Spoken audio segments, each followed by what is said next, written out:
You coming? Shit! Didn't even get the door yet.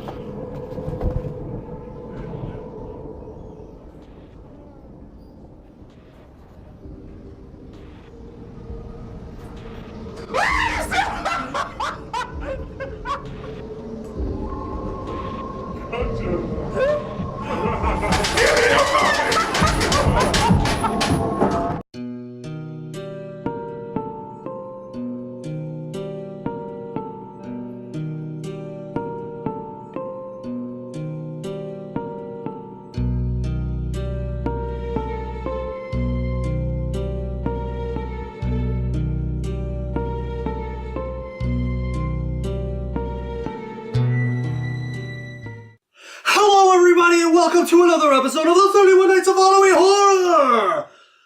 You are not advertiser friendly!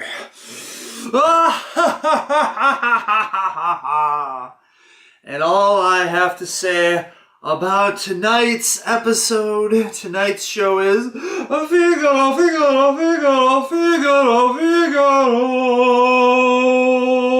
Figaro, Figaro, Figaro, Figaro. Oh my goodness, that night guard at the museum. Anyways, tonight, episode number 18. Yes, and I thought it's time to dive back into the 1980s, the wonderfully glorious 1980s, the era of cheese and bad special effects, and yet such charming, wonderfully entertaining bad movies. And tonight I am reviewing one of them for you. It is a movie called The Lamp, but then they changed the name to The Outing for some reason, even though no one's really going out anywhere. I mean, I guess to the museum, but it's not like an outing like, oh, I'm going to go camping or something. No, it's about a magic lamp. Yes, so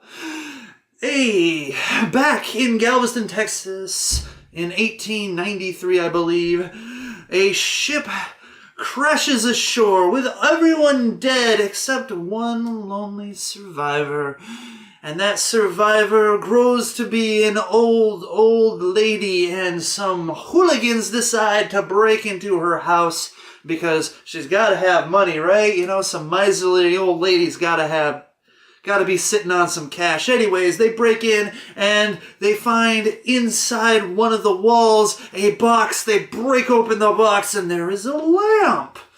Well, the lamp has a nice jewel in the front, and they try to peel it off, and miraculously they figure out that rubbing the lamp helps because, you know, science.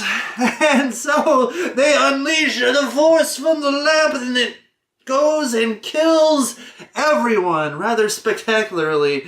And then the lamp ends up going to a museum because apparently, I guess, this woman's will said, give all my stuff to a museum, especially if I get horribly murdered by some robbers, and then the robbers end up getting murdered and stuff like that. And I'm sure the police don't really want to use any of that stuff as evidence or anything, you know. But anyways, so it goes to a museum, and the museum's curator's daughter is part of a class trip to the museum. She gets possessed by the lamp and convinces a bunch of the other students that, hey, having a night out at the museum after hours when it's closed and locked down and there's no escape is a good idea. Yeah, of course, it's the 80s. And of course, her crazy ex-boyfriend, who actually seems to have gotten arrested twice in this movie, and each time he just was, like, let go after what seems to be, like, 10 minutes.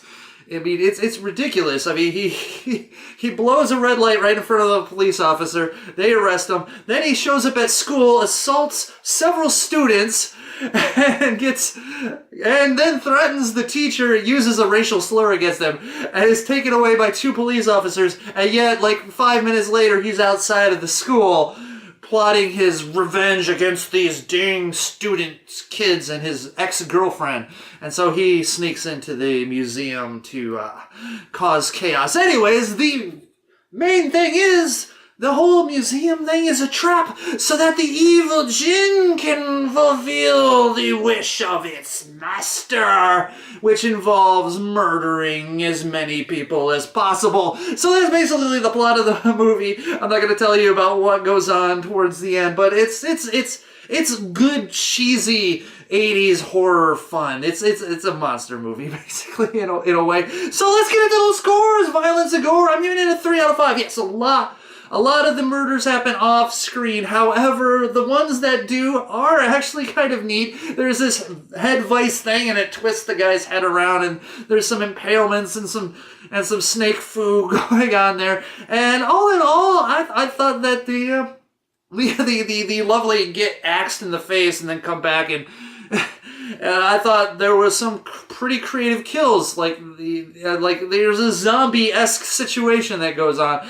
and I actually found that coming out of left field a little bit. I wasn't expecting that, so kudos, movie. I actually enjoyed that. So anyways, 3 out of 5. Shock value, I mean, not really much scary in this movie. I mean, there's that one out of nowhere zombie thing, but honestly most of the shock value is in how bad the special effects are in this movie. I mean, they are pretty poor. So anyways, 1 out of 5. Plot, 2 out of 5. Like, look, it's a bad plot. There's so many holes. I mean, I like the basic premise of, oh, let's have the people stay the night at a museum, so they're locked away and they can't get to help, you know, because that's one of the main things that you need in horror movies is isolation and being cut off from help and safety.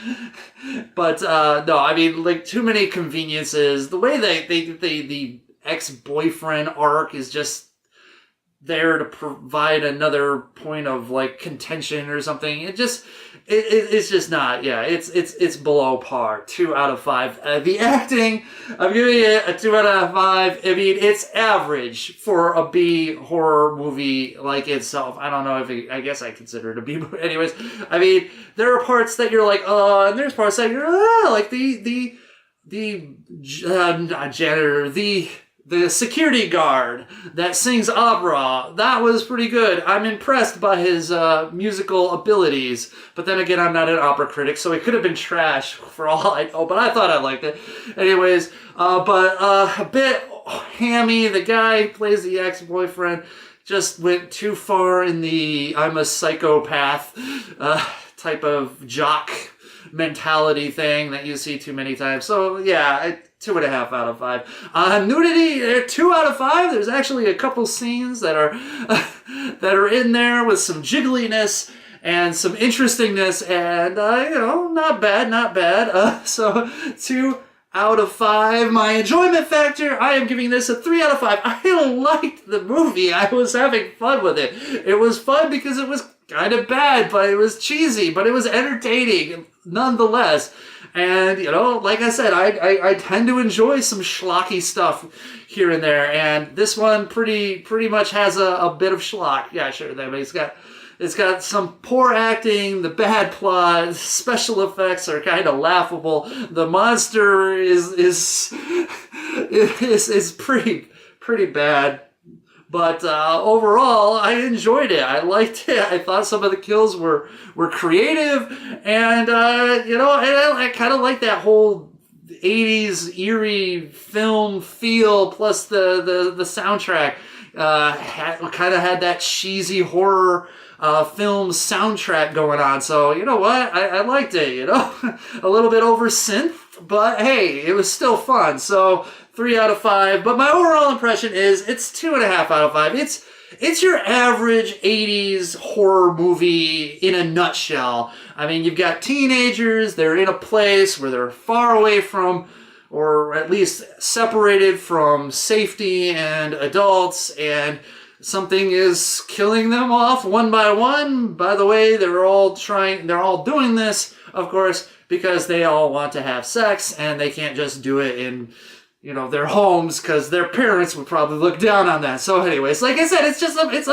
is like a formulaic, average 80s movie, but I love average formulaic 80s movies. So there you go. 2.5 out of 5. That averages out to be a 2.3 out of 5, which is something I would expect with a movie like this. Anyways, there you have it. The Lamp, otherwise known as The Outing. And the Outing is probably gonna end. I guess The Outing is its official name. I guess maybe there was another movie called The Lamp here or there, and they're trying to avoid confusion anyways. But The Outing, oh, why? Why did you say call it Night at the Museum? I'm sure kids would enjoy this one better. No, I'm just kidding. Anyways, what did you think? Have you seen The Outing, aka The Lamp, or whatever you want to call it, Night at the Museum 4? Leave a comment in the comment section. Tell me you're like, oh yeah, I totally agree with you. The movie is cheesy but fun. It's like, oh no, man, this movie is fucking Mozart. Or, oh, you know what, this movie is complete garbage and I hate you. I don't know. Leave a comment. Tell me what you think. Give me a thumbs up. Give me a subscribe. I'm starting to bleed subscribers all over the place all of a sudden. What? Why is it? Don't I put out quality? No? Okay. Well, whatever. Anyways, do whatever you guys want, but we'll see you next time on the 31 Nights of Oliver. And until then, you guys stay sexy, you guys stay scary, and remember, it's not a good idea to have a sleepover at a museum that locks down at night because you just know shit, curses, and stuff like that's gonna be happening. You know that? Plus, you never rub the lamp. You never rub the lamp! No!